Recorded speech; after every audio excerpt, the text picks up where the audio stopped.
তায়েফের জমিনের কান্না আল্লাহ তাআলা সহ্য করতে পারে না। যখন আমাদের সন্তানগুলি যখন কান্না করে, আমাদের সন্তানগুলি যখন কান্না করে, তখন আমরা কি করি?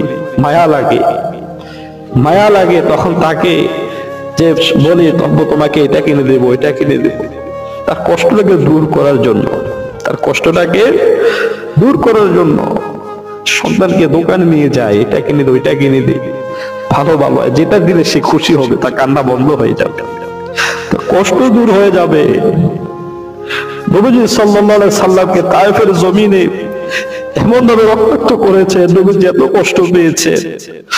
নবীজি সাল্লাল্লাহু আলাইহি সাল্লামের চাচাও আল্লাহর ডাকে সাড়া দিয়ে চলে গেল, বিবি খাদিজা আল্লাহর ডাকে সাড়া দিয়ে চলে গেল।